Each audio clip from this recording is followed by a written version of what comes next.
Something you wish to report? Go on. You have my undivided attention.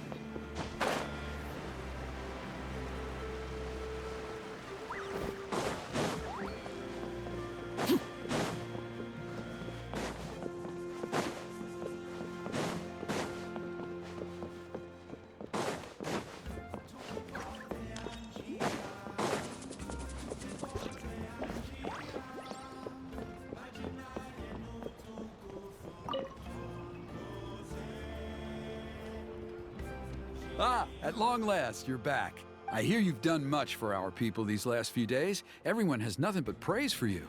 Many young people have heard the rumors, too. They're all eager to meet our new flame bearer. Well, they won't have to wait for long. It's almost time for the ceremony. We really hope we can resolve the Mountain King situation quickly and smoothly. Seems like a lot of people have been worrying about it, huh? Well, it's nearly time. So, if you're ready, then follow me to the ceremony site. Off we go!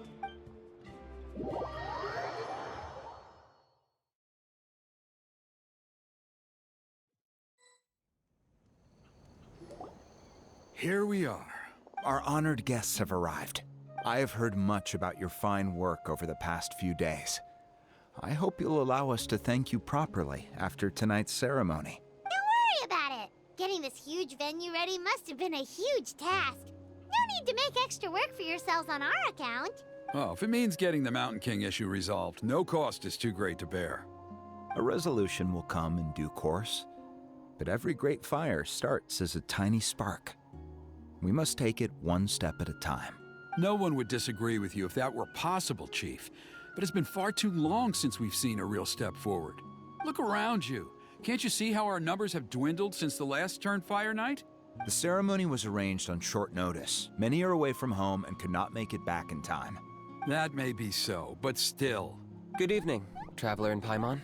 Kinich! Not a moment too soon. Chief Wayna, Elder Trinidad, could you give us a minute? I'd like to give the Traveler a few pointers as the previous flame bearer. Very well, but make it quick. Let me know when you're done and we will begin the ceremony. Let's step to the side. Has anyone gone over the key steps of the ceremony with you yet?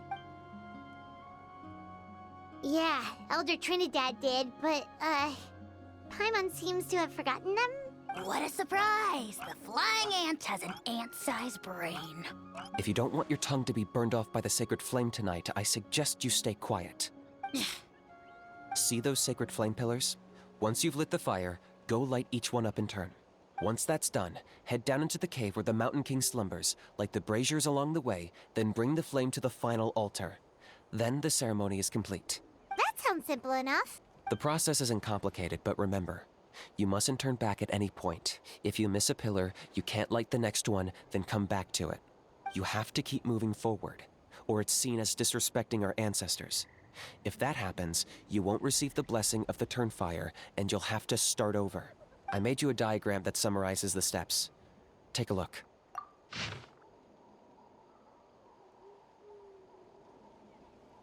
So that's our part. What about you? I'll be with you the whole way, and once you've lit the altar, I'll start summoning the rift.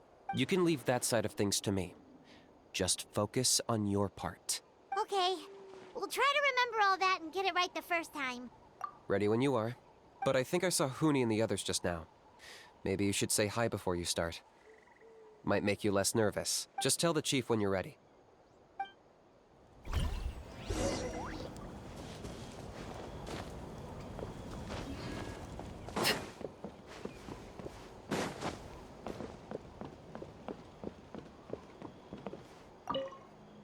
Mr. Traveler, you're finally here! I even dragged my uncle out to watch the ceremony. Although I'd hoped for the Malipo name-bearer to perform this ceremony, that was never anything to do with you, so please don't take it personally. I got thinking last night, and I realized if the lesson of Malipo is to look forwards, then I should accept that my book is gone and start anew.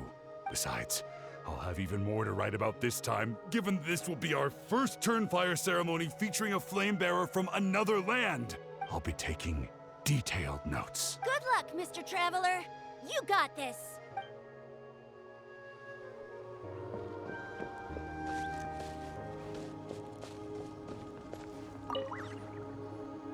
How are you doing? Is all in order? I'm counting on you. Don't forget what we talked about. By past fuel and present flame, life marches ever on.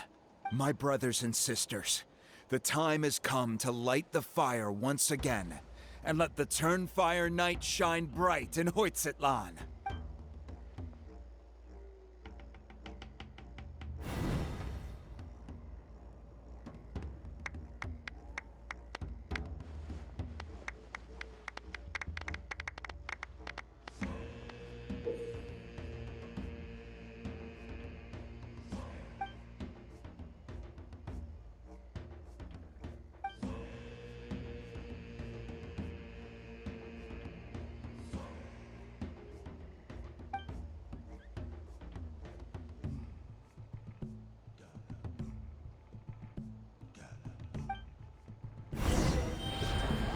Go get the sacred flame.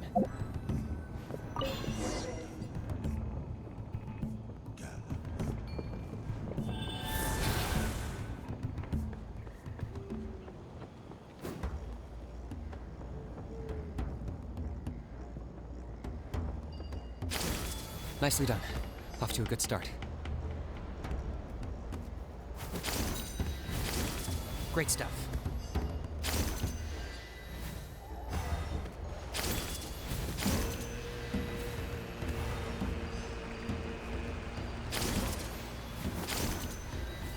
You're over halfway. Keep it up.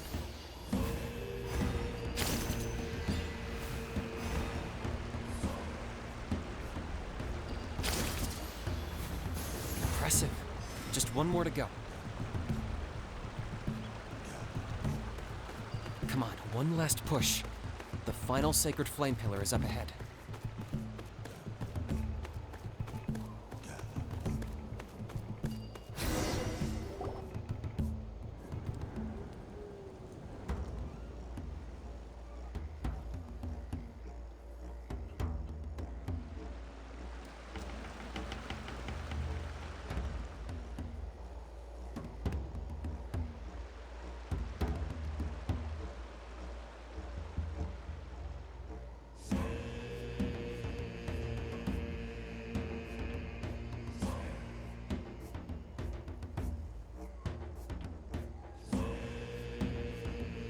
Great!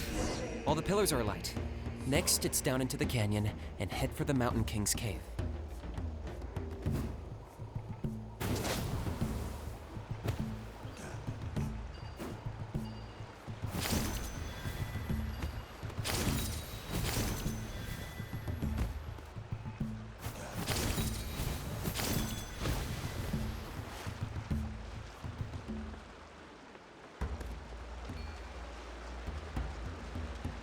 Almost there. The cave is just up ahead.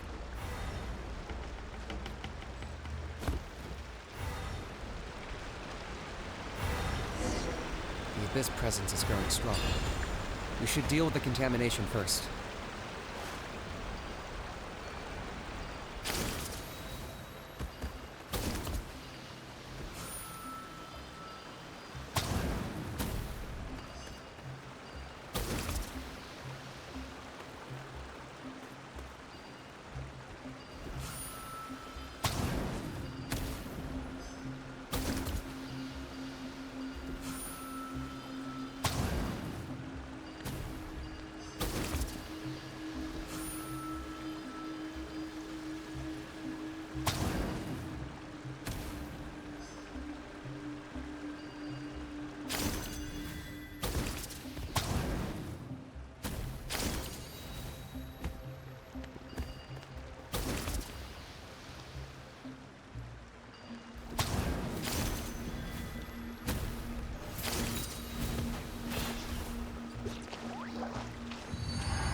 There's the altar of the sacred flame. Remember, light up the torches around it first.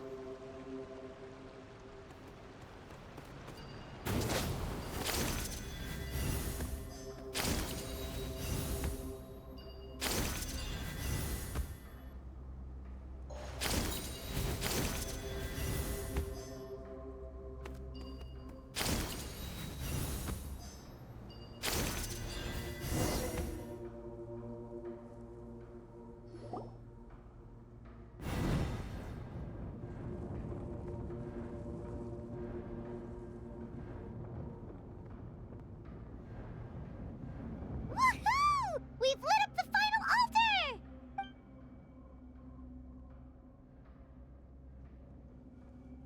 That's the Mountain King up ahead, right? That's him. Kangamato, king of the Yumkasaurs from 500 years ago. He's very powerful. Paimon can tell. He's huge. Let's tread carefully. We don't want to wake him up. You've made it at last. You did even better than I expected. Traveler, now comes the final and most important step of the ceremony. Please use the power of the sacred flame to cleanse the Mountain King of abyssal filth. There's no need this time.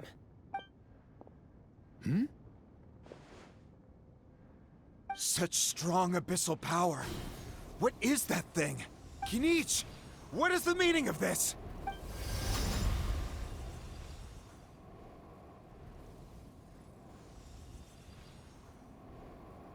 Is that a beastly rift?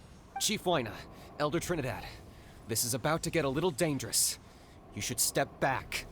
What do you think you're doing? Solving the Mountain King issue. You mean by having him torn to pieces by rift hounds? No, stop! We can't let that happen! Foolish Locust! Can't you see? We're trying to shove your Locust King into the beastly rift! But... I'm sorry, Chief Waina and Elder Trinidad. This is the only way. Can you promise me that no harm will come to the Mountain King? I can't guarantee it, but I'm fairly confident. Traveler, this is not what we agreed on. You must cleanse the Mountain King of every last trace of abyssal contamination. Okay, I see what this is. You've been in cahoots this whole time!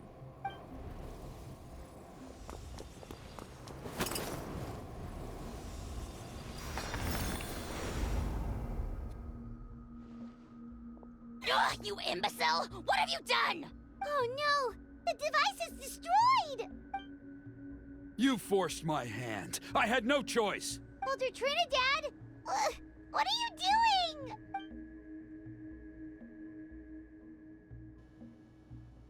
No, the Mountain King is waking up! He will cause even more casualties! Everyone, out! Now!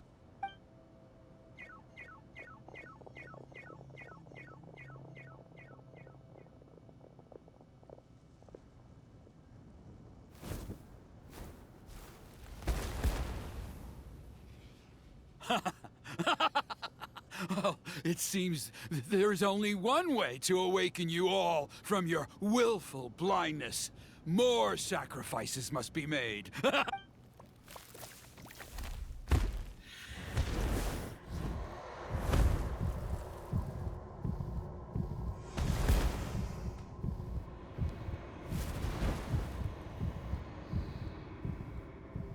Take me, O Mountain King! Take me as your next sacrifice!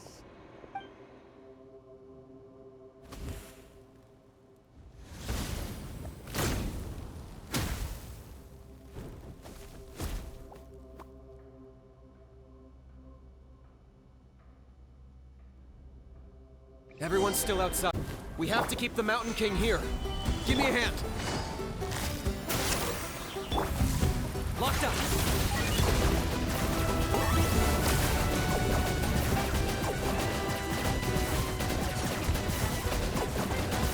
Watch out for the fruits he's spitting out. I can use those against him. Yeah, that's it!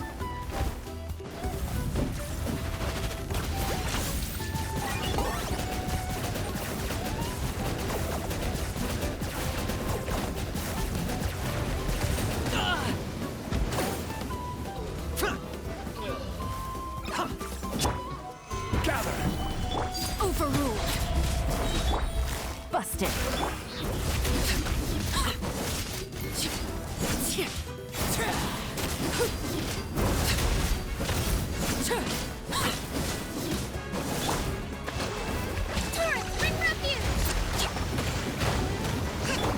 I got him cornered.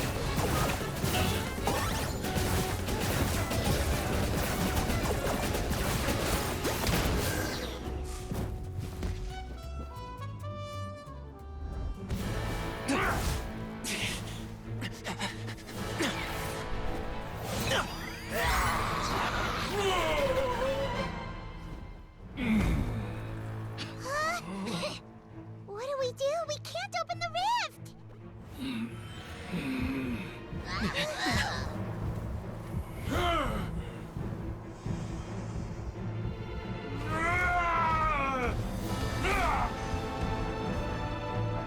Kill me!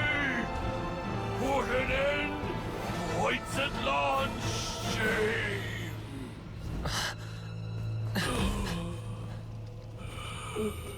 By past fuel and present flame, life marches ever on. Oh, Burkina, I must atone.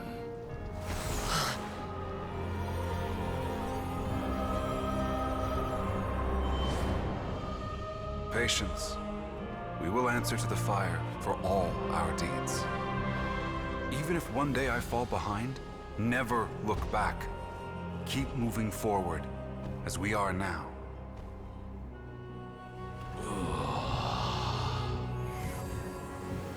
Live with your guilt and shame. This is the price to pay.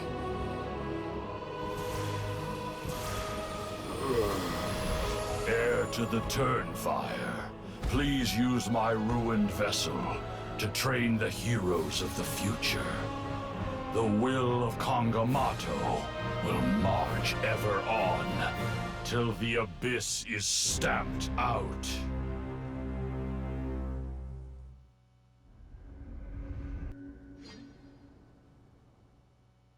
Whew.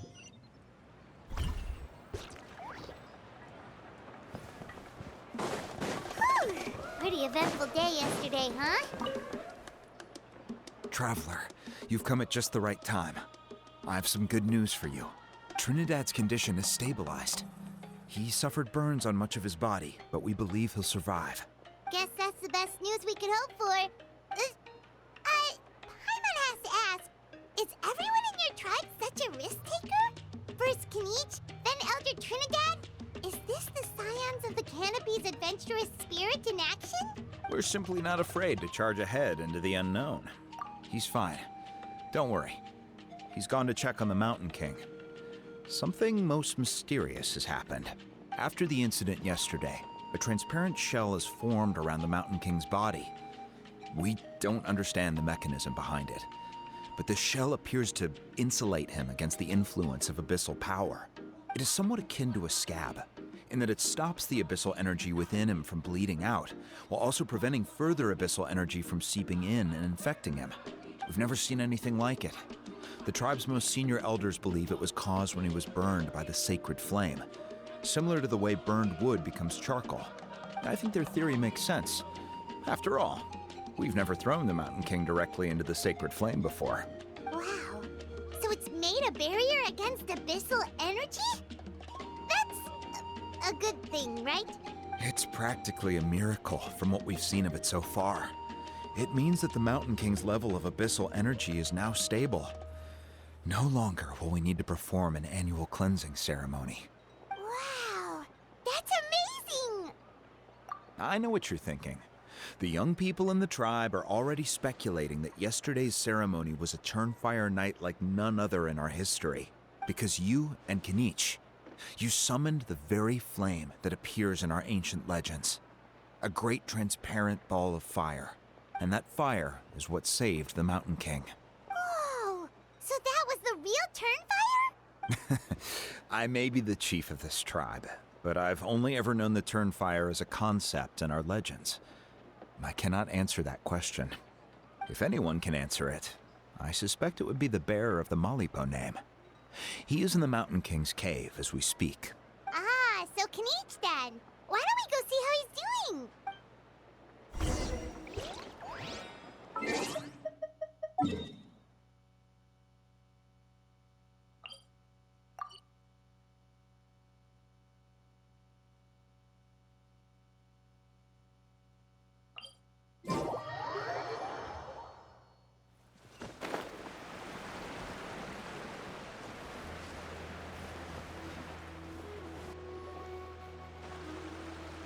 Hey, Kinich! Hey yourselves. You two doing okay after yesterday? We were gonna ask you the same question. You scared Paimon half to death when you rushed into the fire. Sorry. I couldn't just stand and watch the Mountain King get burned alive. So you thought you'd try and extinguish the sacred flame with Dendro? Or is that an attempt to make the almighty Dragon Lord Kahulahow die of laughter? The sacred flame only possesses a fraction of the Pyro Archon's power. It's not as if I was fighting the Pyro Archon herself. Kinich, when you went into the flames, were you intending to, Intending to what? do the same thing as Burkina? Sacrifice myself? Of course not.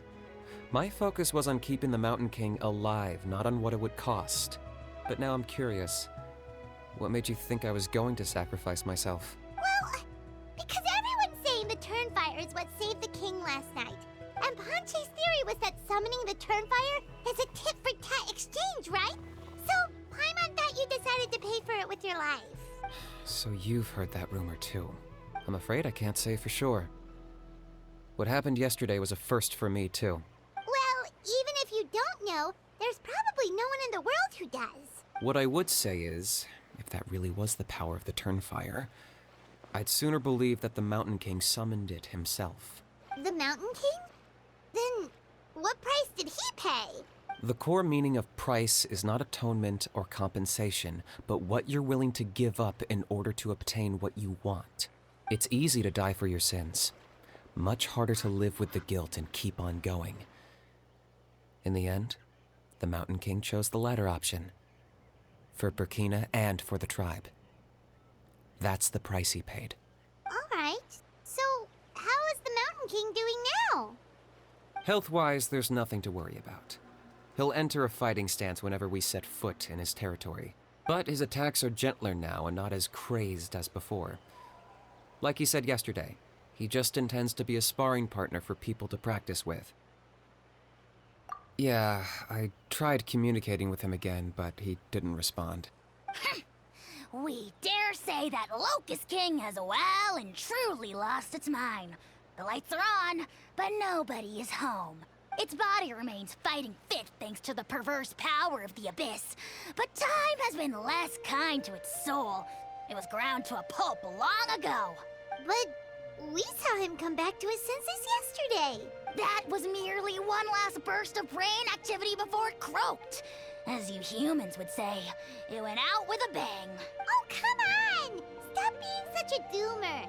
Paimon bets the Mountain King has finally let go of the tragedies of the past now, and is focusing on moving forward. That's why he doesn't have time to chat with us. He's too busy thinking about the future. Well, at least it means my fellow tribespeople can move forward now, too. Thank you for your help, Traveler. I owe you one. Yeah, that's right. You caught Enjo for us, remember? But he ended up being completely useless. It's not a fair trade if you lost out. Ah, that's on him. It's not your fault he's useless. Besides, we're friends now. You don't owe us anything. Friends? But your friendship is an even more valuable gift. I can't in good conscience accept it for free. So promise me, if you need anything in the future, you'll come to me. For you, I'll do anything.